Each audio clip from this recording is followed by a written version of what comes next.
مادر زیباترین واژه‌ای است که با عشق، مهربانی و فداکاری معنا می شود. او کسی است که از نخستین لحظه های زندگی با تمام وجود از فرزندش مراقبت می کند و شادی خود را در لبخند او می بیند.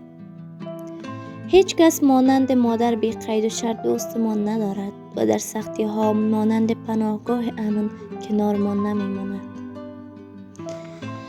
روز مادر روز قدردانی از تمام زحمت ها، بیخوابی ها، نگرانی ها و مهربانی های مادر است که برای خوشبختی فرزندانش از خواسته های خود می گذرد.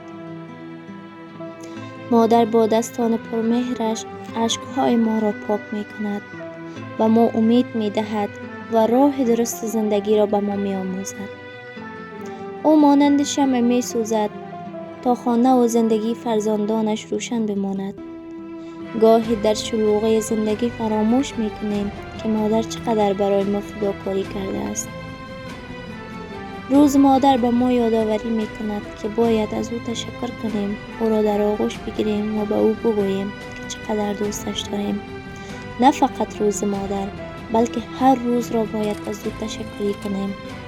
مادر هدیه‌ای از سوی خداوند است و هیچ ثروت با عشق و دعای او قابل مقایسه نیست. امیدوارم بتوانیم نه فقط در روز مادر، بلکه در تمام روزهای زندگی با احترام، محبت و قدردانی لبخند را بر لبان مادرانمان بنشانیم.